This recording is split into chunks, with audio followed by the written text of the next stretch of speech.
Welcome back to LongListen, a place where we don't rush through ideas, we live inside them for a while. This channel isn't about quick summaries or productivity hacks you'll forget tomorrow. It's about slowing down with powerful books and asking better questions. Not just what the author said, but why it matters, where it breaks, and how it collides with real life. If you're someone who doesn't just want to consume ideas, but wrestle with them, if you'd rather think deeply than scroll quickly, you're in the right place. How many people here have read the book Atomic Habits, or at least watched a summary, maybe two? You know the rules by heart. Start small, focus on systems, improve 1% every day, build identity-based habits. You nodded along. You even felt that quiet excitement, that sense of, this might finally be the thing. And for a while, it worked. You downloaded a habit tracker. You told yourself, just 2 minutes a day. You felt disciplined, responsible, like someone who's finally getting their life together. And then, somehow, a few weeks later, you stopped. Not dramatically, not with a clear decision, just one skipped day, then another. And now, when you see Atomic Habits mentioned again, you don't feel inspired anymore. You feel tired, maybe even a little ashamed. Because the book was right. Everyone said so. So if it didn't work for you, then maybe the problem is you. That's the part no one really talks about. Most videos about Atomic Habits sound confident, clean, optimized. They tell you what to do, how to do it, and why it works. But they almost never sit with the quiet question a lot of young people carry. If this book is so good, why am I still stuck? Not lazy, not ignorant, not unmotivated, just stuck.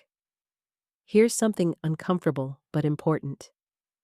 Atomic Habits is a correct book, but it's often applied at the wrong moment in a person's life. The book assumes something it never explicitly says, that you already trust yourself a little, that when you fail, you think, I'll try again tomorrow, instead of course I failed. That's who I am. For many young people today, habits don't fail because they're too big. They fail because every small failure feels personal. Every missed day doesn't just break a streak. It confirms a story you've been trying to escape. A story that says you're inconsistent, behind, weaker than everyone else who seems to be building routines so easily online. So when creators say, just start small, it sounds logical, but emotionally, it lands like pressure. Because starting small still means starting again. And starting again requires believing that you're worth another attempt. And that belief is exactly what many people are missing. This is why so many people understand Atomic Habits perfectly, but can't live it. They don't lack discipline. They lack self-trust. They don't need better systems yet. They need a reason to stop treating themselves like a failed project. When habits are built on quiet self-contempt, even the best framework becomes another way to feel inadequate. So this episode isn't here to summarize Atomic Habits again. You already know the rules. This is about something deeper. Why a book designed to help people change their lives often ends up making young people feel more behind. And how, if you're in that place, the problem isn't that you didn't try hard enough. It's that you tried to build habits on top of a foundation that was already cracked. James Clear structures Atomic Habits around a simple idea. Habits are not about who you want to be someday, but about what you repeatedly do today. He breaks behavior down into a loop: cue, craving, response, reward, and from that loop, he builds the famous 4 laws of behavior change. Make it obvious. Make it attractive. Make it easy. Make it satisfying. On paper, it's clean, elegant, almost comforting in how logical it feels. And that's exactly why so many people fall in love with the book at first. It makes change feel manageable again. Not heroic, not dramatic, just human. The book also insists on something deeper than behavior: identity. Clear says that every action you take is a vote for the type of person you believe you are. You don't rise to the level of your goals. You fall to the level of your systems. So instead of saying, "I want to write," you say, "I am a writer." And you prove it by writing a sentence today. Instead of, "I want to be fit," you become someone who doesn't miss workouts, even if that workout is just putting on gym clothes. This idea resonates because it feels empowering. It suggests that you don't need to wait until you're confident or successful to change. You can start acting like the person you want to become right now in tiny ways. You don't rise to the level of your goals. You fall to the level of your systems. And yet, this is also where things quietly start to break for many young people. Because identity, in real life, isn't neutral. It's not a blank canvas. By the time you read Atomic Habits, you already have an identity. One shaped by comparison, failure, social pressure, money stress, family expectations, and years of internal self-talk. So when the book says, "Every habit is a vote for your identity," what some people hear isn't hope. It's weight, because they're already carrying a pile of negative votes, and adding one more good vote doesn't magically erase the story that's been building for years. Identity isn't a blank canvas. It's a history you're already carrying. This is why the 2-minute rule, one of the most famous tools in the book, feels both brilliant and frustrating. The idea is simple. Any habit should be scaled down to something so easy you can't say no. Reading opens the book. Exercising becomes putting on your shoes. Writing becomes opening the document. The point isn't progress, it's showing up. And technically, this works. But emotionally, it assumes something important, that showing up feels safe. For someone who already associates effort with disappointment, even a 2-minute habit can feel like setting yourself up to fail again. Not because it's hard, but because it reopens the same promise. This time will be different. The point isn't progress, it's showing up. But showing up only works if it feels safe. The same tension appears in the idea of environment design. Clear argues that willpower is overrated and the environment is everything. If your phone is in another room, you'll scroll less. If healthy food is visible, you'll eat better. If your guitar is on a stand instead of in a case, you'll practice more. This is one of the most practical insights in the book, and it's absolutely true for people who have control over their environment. But many young people don't. They share rooms. They live with their family. They work jobs that drain their energy before the day even starts. Telling someone to optimize their environment can feel disconnected when they're just trying to survive it. Willpower may be overrated, but so is the assumption that everyone controls their environment. Then there's the idea of delayed rewards, and what Clear calls the plateau of latent potential. Habits, he says, don't show results immediately. Progress is happening, but it's hidden. Like an ice cube warming from -5 degrees to 0, nothing seems to change until suddenly it melts. This concept explains why consistency matters more than intensity, and it's one of the most important truths in the book. But it also asks for patience at a time when patience feels expensive. When you're young, behind, and constantly comparing your timeline to everyone else's, being told to trust the process can sound less like wisdom and more like another delay. Correctness doesn't guarantee compatibility. None of this means Atomic Habits is wrong. In fact, this is what makes the book so dangerous in a quiet way. It's right. The framework works. The science is solid. The logic is sound. But correctness doesn't guarantee compatibility. A tool can be excellent, and still be used at the wrong stage of life. For many young people, the real issue isn't building better habits. It's rebuilding a relationship with themselves that hasn't been kind for a long time. And when that relationship is broken, even the smallest habit can feel like a test you're already tired of failing. For many people, the problem isn't discipline. It's the relationship they have with themselves. So when people say, "I tried atomic habits and it didn't work," what they often mean is something deeper.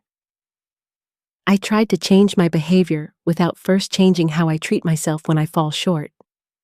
And that's where the conversation needs to shift. Because habits don't exist in a vacuum. They sit on top of belief, trust, and emotional safety.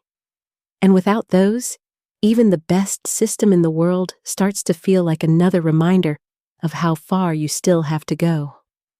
Habits don't exist in a vacuum. They sit on top of belief, trust, and emotional safety. If we're honest, most young people don't fail at habits because they don't know what to do. They fail because life doesn't pause long enough for habits to feel safe. When Atomic Habits talks about consistency, it imagines a version of daily life that is relatively stable. Wake up, do the habit, go on with your day. But for many people in their 20s or early 30s, life feels anything but stable. Sleep schedules are broken. Finances are uncertain. Emotions swing between hope and exhaustion. And in that state, even small commitments can feel heavier than they look on paper. One of the biggest unspoken difficulties is mental load. You might technically have 2 minutes to start a habit, but mentally, you're already carrying too much. Worry about money, about the future, about whether you're falling behind compared to friends who seem to be moving faster, earning more, building clearer lives. When your mind is constantly busy surviving, habits stop feeling like gentle routines and start feeling like extra responsibilities. Even self-improvement can become another source of pressure, another thing you're not doing well enough. There's also the quiet problem of emotional inconsistency. Atomic Habits focuses on behavior, but young adulthood is often ruled by emotion. Some days you feel capable, focused, almost optimistic. Other days, you feel hollow, distracted, numb. The book doesn't really talk about what happens when your internal state keeps changing. So when you miss a habit on a bad day, it doesn't register as a normal fluctuation. It feels like proof that you can't be trusted to follow through. And once that thought settles in, restarting becomes harder than starting ever was. Another difficulty comes from how identity-based habits collide with self-criticism. The idea that every action is a vote for who you want to become sounds empowering, but for someone who already struggles with self-worth, it can quickly turn into a scoreboard. Good day? 1 vote. Bad day? Negative points. And because humans remember failure more vividly than success, the identity that forms isn't "I'm becoming better," but "I'm inconsistent." Instead of habits reinforcing confidence, they reinforce self-surveillance. You stop asking, "Did I show up today?" and start asking, "What does this say about me?" Comparison makes this even worse. We live in a time where discipline is aestheticized. Morning routines are filmed.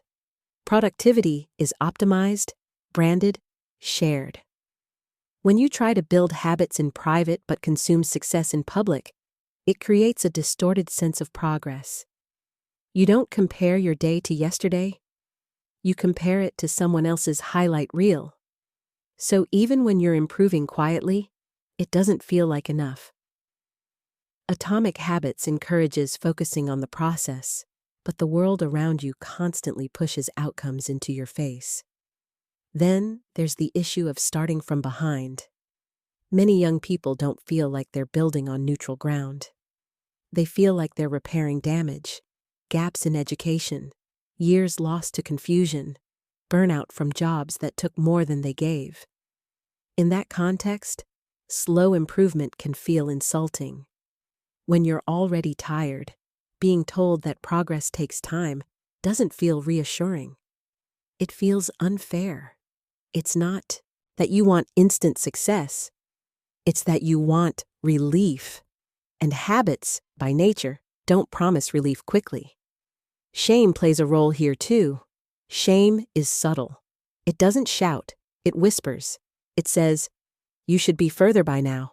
It says, "Other people can do this. Why can't you?"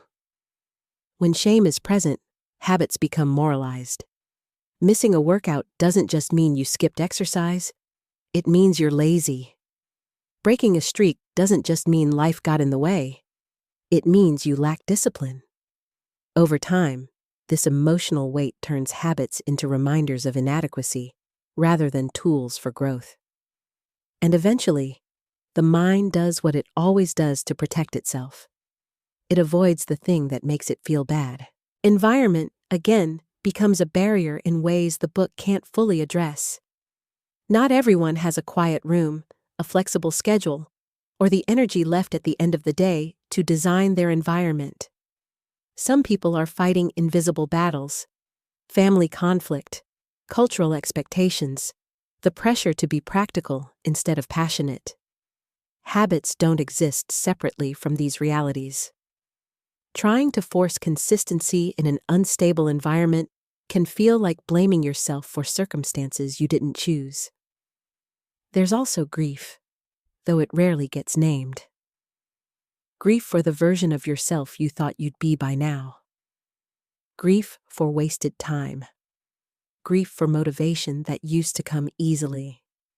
When you start habits from a place of grief, every slow day feels like reopening an old wound. Atomic Habits talks about delayed rewards, but it doesn't talk about delayed healing. Sometimes the hardest part isn't waiting for results. It's sitting with the feeling that you're rebuilding later than you wanted to. And yet, despite all this, most young people don't actually quit because they stop believing in improvement. They quit because improvement starts to feel emotionally unsafe. Because every attempt carries the risk of confirming their worst fear, that they'll try and still not change. In that sense, inconsistency isn't laziness. It's self-protection. If you don't try, you can't fail. If you don't commit, you can't disappoint yourself again. Understanding this changes how we see atomic habits. The book isn't asking too much, but it's asking something very specific: that you keep showing up without turning every misstep into a verdict on your character. For people who grew up being judged, compared, or pressured to perform, that's not a small request. It requires emotional safety, not just strategy.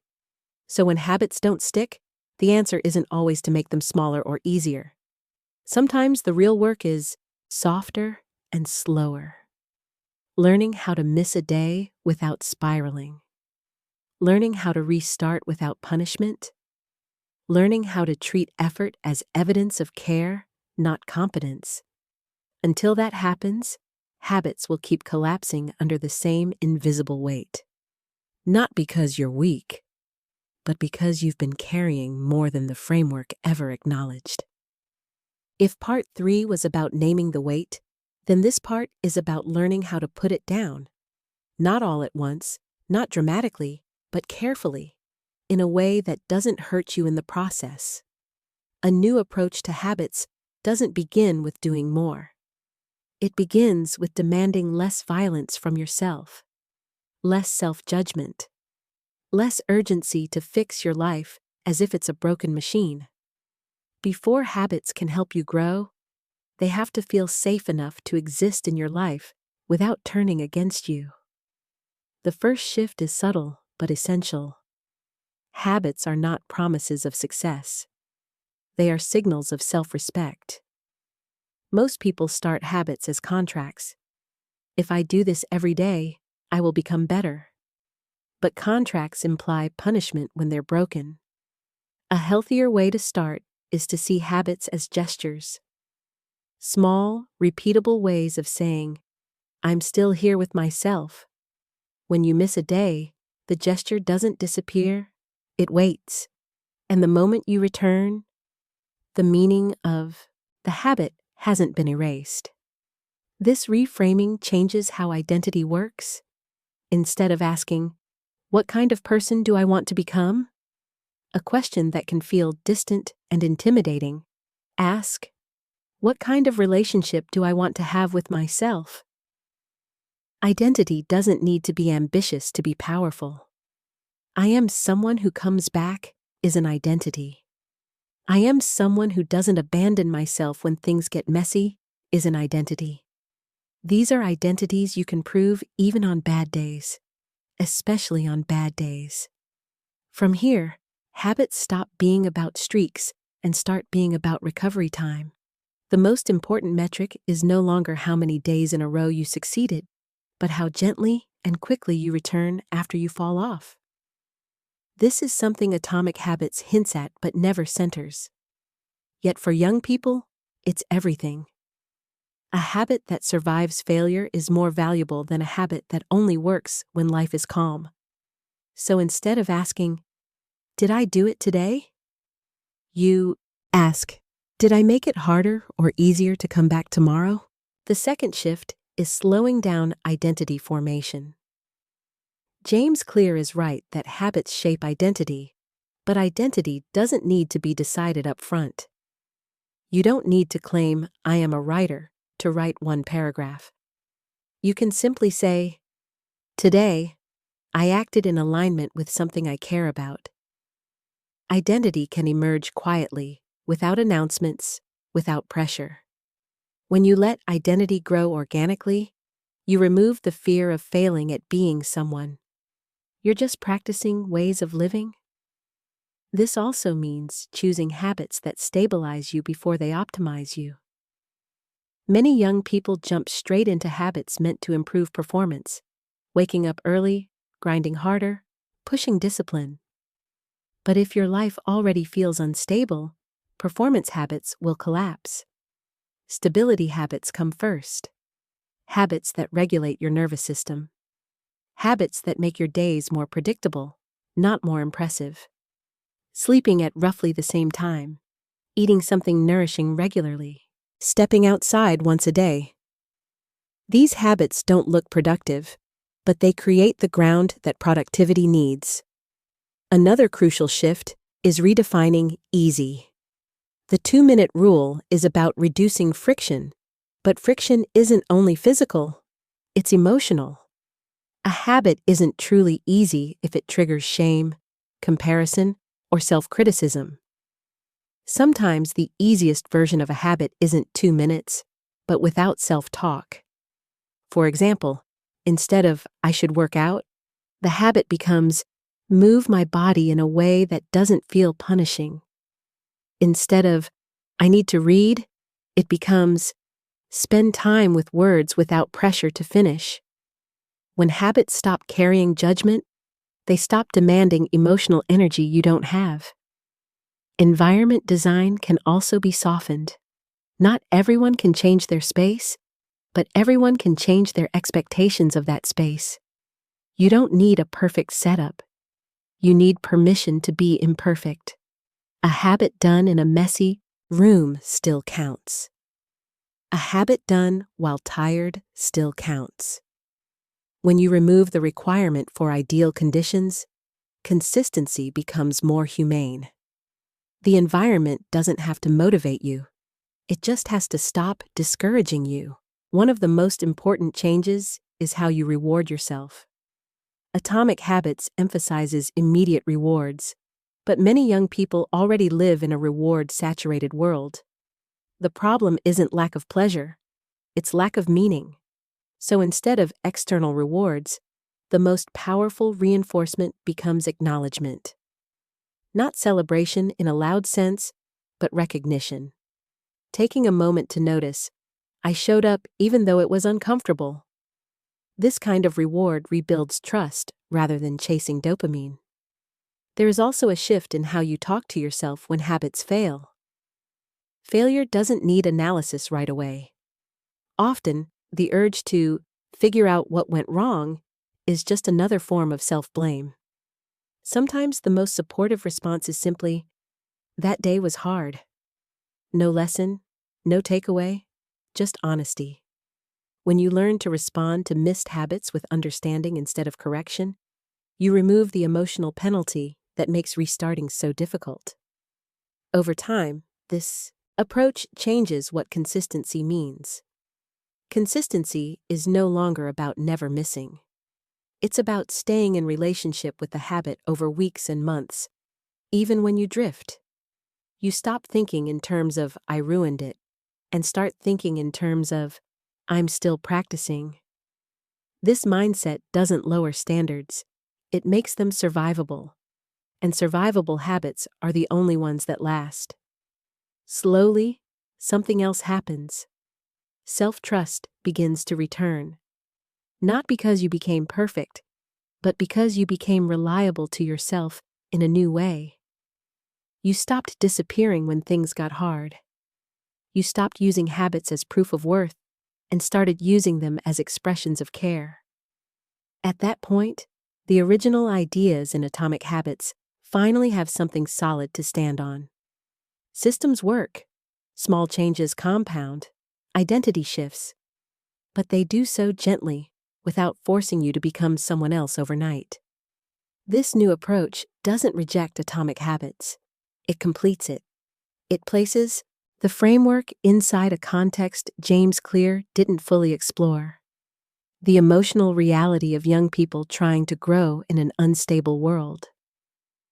When habits are built on patience instead of pressure, they stop feeling like a test you might fail and start feeling like a place you can return to. And that, more than any system or strategy, is what makes change sustainable. By the time habits begin to feel gentler, something subtle but important has already shifted. You may not notice it at first because it doesn't look like productivity or transformation. It looks quieter than that. It looks like fewer arguments with yourself. Fewer mornings where the first thought is disappointment. Fewer nights where you replay everything you didn't do. This is how real change often arrives. Not as momentum, but as relief. At this stage, habits are no longer about proving that you're capable. They're about maintaining a sense of continuity with yourself. You begin to see that consistency isn't built by force, but by familiarity. The habit becomes something you recognize, something that belongs to your day, even when your day doesn't go as planned. And because it belongs, you don't feel the same urge to abandon it the moment life becomes inconvenient. One of the most meaningful shifts is how you define progress. Progress used to mean doing more, faster, better. Now it starts to mean doing enough to stay connected. Some days that will still look like effort. Other days, it will look like restraint, knowing when not to push. Learning when to stop is a habit too, even if it never appears on a checklist. Especially for young people who grew up equating worth with output, this is a difficult lesson. But it's also a freeing one. You also begin to understand that habits don't exist to control your life. They exist to support it. When a habit starts to feel like a burden, it's not a sign that you lack discipline. It's a signal that something in your life needs attention. Fatigue, stress, loneliness, uncertainty. Habits can highlight these needs, but they can't replace care. And once you accept that, you stop asking habits to do work they were never meant to do. Another quiet change happens in how you relate to time. Earlier, every missed day felt like a setback. Now, time feels less adversarial. You stop rushing to catch up with yourself. You realize that growth isn't linear, and it doesn't need to be. Some weeks will feel stagnant. Some months will feel slow. But slowness stops being scary when you trust that you're not abandoning yourself during it. The fear of falling behind softens when you no longer measure yourself against a timeline that was never yours to begin with. There's also a deeper kind of motivation that starts to replace urgency. Instead of asking, "How do I force myself to do this?" you begin asking, "What helps me want to stay?" The answer is rarely discipline. It's usually meaning, comfort, and a sense of choice. When habits feel chosen rather than imposed, they stop draining you. They become small anchors, ways of reminding yourself that you still have agency, even when the larger picture feels uncertain. As this relationship with habits stabilizes, identity begins to shift naturally. Not loudly, not in affirmations or declarations, just in small recognitions. You notice that you don't panic as much when you miss a day, that you return without drama, that you trust your ability to start again. This is identity change in its most honest form. Not, "I am a disciplined person," but "I am someone who doesn't disappear when things get hard." That identity is strong, stronger than motivation. At this point, it's also easier to engage with the original ideas in Atomic Habits without turning them against yourself. Systems make sense now because you're not using them to compensate for self-doubt. Small improvements compound because you're patient enough to let them. Environment design works better because you're not demanding perfection from it. The framework becomes a tool again, not a measuring stick. It's worth saying clearly. This way of approaching habits will not make you impressive overnight. It won't look good on social media. It won't give you the aesthetic of discipline. But it will give you something much rarer, a sense of steadiness.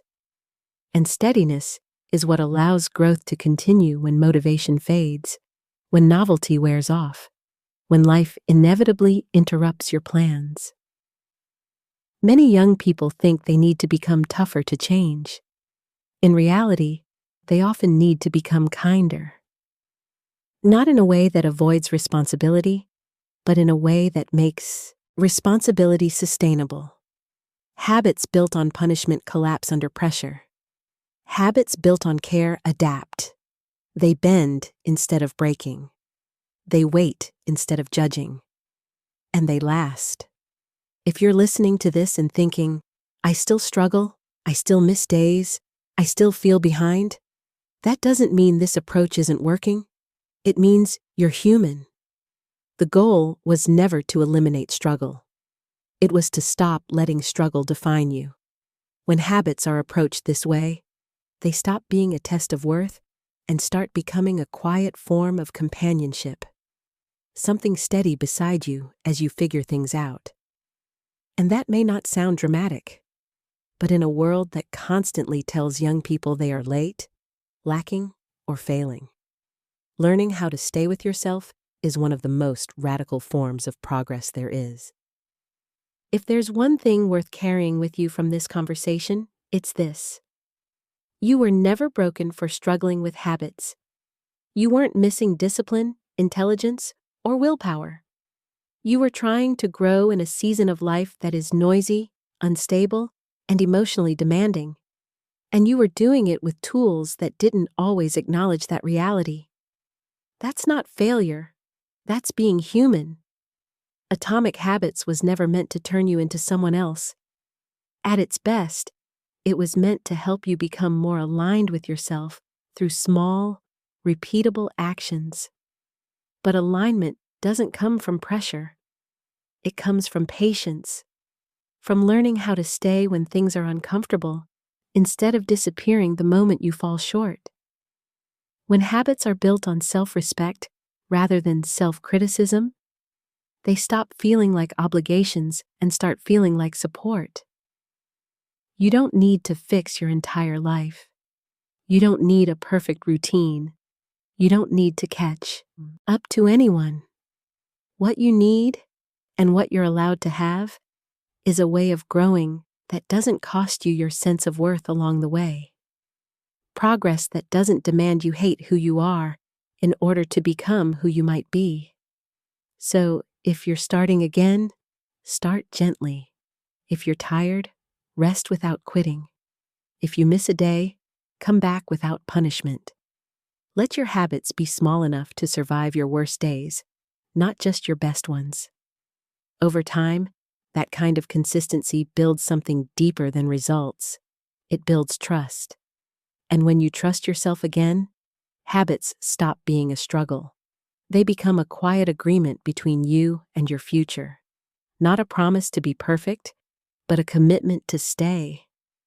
Even when it's slow, even when it's messy, even when no one else is watching.